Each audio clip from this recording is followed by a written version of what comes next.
अस्सलामुअलैकुम दोस्तों, मेरा नाम मुनीब है और आप देख रहे हैं जिन भूत स्टोरीज।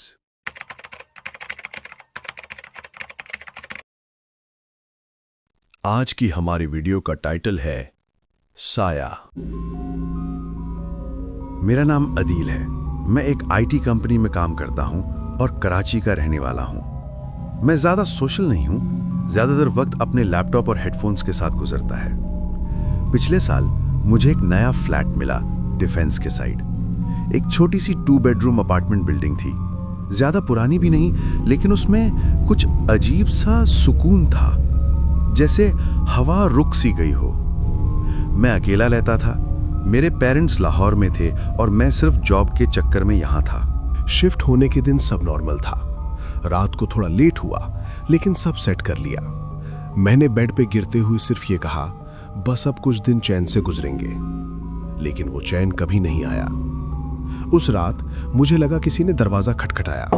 मैंने फोन देखा, 2:47 AM। मैं उठकर गया, लेकिन दरवाजे के बाहर कोई नहीं था। वापस आया तो किचन का लाइट ऑन था। मुझे याद था मैंने सब बंद किया था, पर सोचा शायद भूल गया होगा। बस एक छोटी सी बात थी, लेकिन वहीं से सब कुछ शुरू हुआ। मैं अपने बाथरूम के मिरर के सामने शेव कर रहा था। मिरर पुराना था, थोड़ा ब्लर। मुझे लगा मेरा रिफ्लेक्शन थोड़ा अलग बिहेव कर रहा है। मैंने जब हाथ उठाया, उसने 1 सेकंड लेट हाथ उठाया। मैं मुस्कुरा दिया, बोला लगता है नींद कम हो गई है। लेकिन उस दिन रात को जब मैंने मिरर देखा तो उसमें मैं नहीं था। एक दूसरा चेहरा था, बिल्कुल मेरे जैसा, लेकिन आंखें पूरी काली, बिना प्यूपिल के। और वो मुझे देखकर मुस्कुराया। मैं चिल्लाया और लाइट ऑन की। सब नॉर्मल था, लेकिन उस वक्त एक हल्की सी आवाज आई, तू आ गया वापस। मैंने सोचा गली से आई होगी, लेकिन वो आवाज मेरे बाथरूम के अंदर से आई थी। उस फ्लैट में एक अजीब सी बात थी। हर रात 3 बजे के आसपास दीवारों के अंदर से आवाजें आती थीं। कभी कोई चलने की, कभी कोई हल्की सी हंसने की। एक रात मैंने रिकॉर्ड करने की कोशिश की। अपने फोन पे रिकॉर्डर चला दिया और नींद लेने की कोशिश की। सुबह जब ऑडियो सुना तो कुछ सेकंड तक साइलेंस था। फिर एक बच्चे की आवाज, खेलते हैं अदील भाई। मेरे हाथ से फोन गिर गया। मैंने पूरा फ्लैट चेक किया, कोई नहीं था। बिल्डिंग में बच्चे थे ही नहीं। मुझे बिल्डिंग में एक ही पड़ोसी मिलता था, एक पुराना बाबा, नाम नसीर चाचा। हमेशा सुबह बालकनी में तस्बीह लेकर बैठते थे। एक दिन मैंने पूछा, चाचा ये फ्लैट पहले किसका था? उन्होंने बस इतना कहा, बेटा कुछ सवाल बेहतर होता है ना पूछे जाएं। अगर आवाज आए तो जवाब मत देना। मैं हंस दिया। चाचा मैं आईटी का बंदा हूं, मुझे जिन नहीं मिलते। उन्होंने सिर्फ देखा और बोला, जो तू कहता है वो सुनते हैं। उस दिन के बाद उन्होंने मुझे दोबारा कभी सलाम नहीं किया। मैं एक रात मूवी देख रहा था।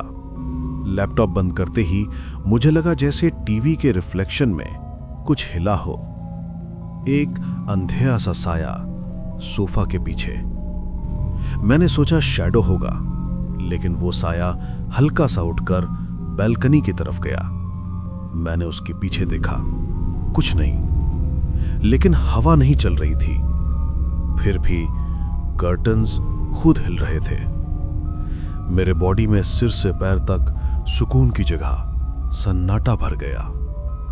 और तभी एक आवाज आई, मैं तुझे देख रहा हूं।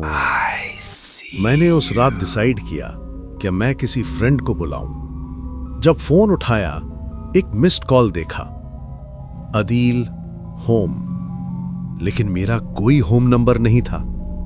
मैंने कॉल बैक किया और उस साइड से आवाज आई, मेरी ही आवाज। मत करिए, अब देर हो गई है।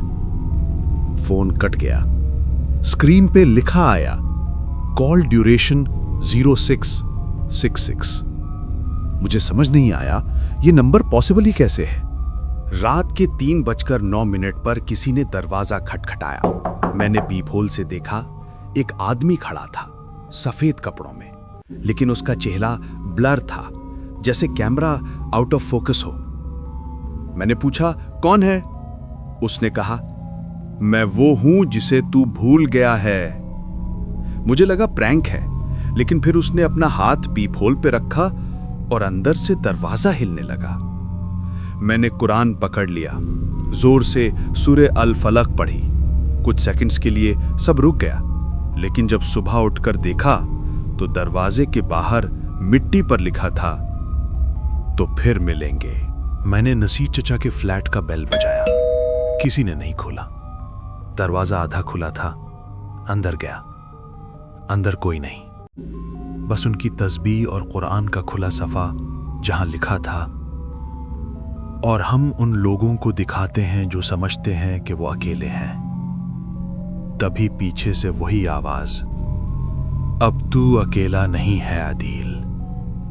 मैंने पलटकर देखा, मिरर के अंदर मेरा रिफ्लेक्शन नहीं था। वहां वो खड़ा था, मेरे जैसा, लेकिन ज्यादा पुरानी आंखों के साथ, और उसने कहा, अब तू समझ गया ना, ये घर तेरा नहीं, मेरा है। मैंने उस दिन के बाद अपना फोन, मिरर, सब कुछ हटा दिया। मुझे लगा शायद मैं मेंटल स्ट्रेस में हूं या हैल्यूसिनेशन देख रहा हूं, लेकिन वो चीज, वो मैं नहीं था, वो किसी और जिस्म में बंद था। हर रात जब मैं सोता, मुझे सपने में वही अपार्टमेंट दिखाई देता, लेकिन उल्टा, जैसे कोई रिफ्लेक्शन वर्ल्ड हो। मेरे रूम की हर चीज वैसी ही थी, पर दीवार पर लिखा होता था, तू मेरा आईना है। सुबह मैंने बिल्डिंग के चौकीदार से पूछा, यहां पहले कोई रहता था क्या मेरे फ्लैट में?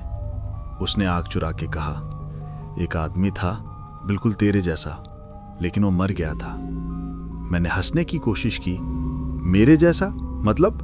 उसने कहा, बेटा फोटो दिखाता हूं। उसके फोन में एक पुरानी तस्वीर थी और उसमें मेरा ही चेहरा था, वही आंखें, वही बाल, वही दाढ़ी। मैं थोड़ा पीछे हटा, ये कैसे हो सकता है? उसने सिर्फ कहा, उसने भी कहा था कि आवाजें उसे बुला रही हैं। मैंने डिसाइड किया कि मैं ये सब लिख लूं। जब भी कोई आवाज आती मैं नोट करता। हर रात एक ही लफ्ज दोबारा रिपीट होता था, कसीर। मैंने गूगल पे सर्च किया, इस्लामिक रेफरेंसेस में लिखा था, कसीर एक जिन था जो अपनी रिफ्लेक्शन में बस गया था और जिस जिस्म में घुस जाए उसका चेहरा और जिंदगी ले लेता है। मेरे हाथ ठंडे हो गए।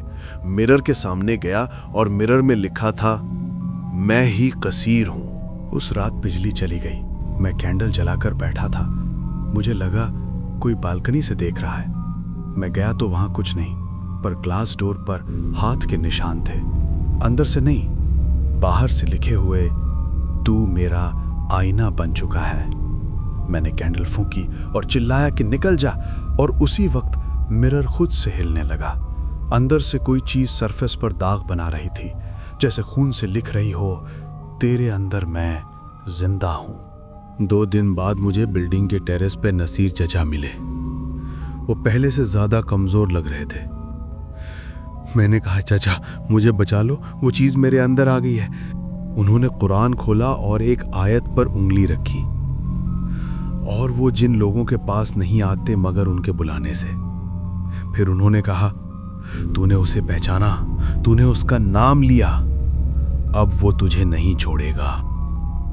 मुझे तब समझ आया, हर बार जब मैं कसीर बोलता था वो और ज्यादा ताकतवर होता जा रहा था। मैंने उस दिन अपनी आवाज रिकॉर्ड की। सोचा अपनी कहानी YouTube पे डाल दूंगा ताकि लोग समझें ये सब मेरे साथ हुआ था। लेकिन जब प्लेबैक सुना तो मेरी आवाज नहीं थी, एक भारी खुरदुरी आवाज थी। मैं अदील हूं और अदील मैं हूं। मिरर में खुद को देखा, आंखें पूरी काली, जैसे वो रिफ्लेक्शन अंदर से कंट्रोल ले रहा हो। मैंने चिल्ला के सूर्य बकरा पड़ी, लेकिन रिफ्लेक्शन ने हंसकर कहा, तुझे लगा तो मुझे रोक लेगा। मुझे लगा मैं सो गया हूं, लेकिन जब उठा तो मोबाइल का डेट 2023 नहीं 1997 लिखा था। फ्लैट वैसे ही था लेकिन पुराना, टीवी फर्नीचर सब पुराने जमाने का। दरवाजे पर आवाज आई। एक आदमी आया मेरा ही चेहरा लेकर। उसने कहा, मैं 1997 का आदिल हूं, तू 2023 का कसीर बन गया है। और उसने मेरा हाथ पकड़ के कहा, साइकिल कंप्लीट हो गई है। फिर अचानक सब कुछ ब्लैक हो गया। 2 हफ्तों बाद पुलिस ने अपार्टमेंट खोला। अंदर कोई नहीं था, सिर्फ एक वॉइस रिकॉर्डर मिला। उसमें ये आखिरी लाइंस रिकॉर्ड थी, अगर कोई ये सुन रहा है तो प्लीज मिरर कभी मत देखना 3:09 पे। मुझे लगा ये कहानी थी, लेकिन अब मैं रिफ्लेक्शन बन गया हूं। फिर एक हल्की सी हंसी रिकॉर्ड होती है, वही बच्चे की आवाज, खेलते हैं आदिल भाई। दोस्तों, उम्मीद करता हूं आपको आज की स्टोरी पसंद आई होगी, और अगर पसंद आई हो तो वीडियो को लाइक करना ना भूलें। चैनल को सब्सक्राइब करके बेल आइकन को दबाएं।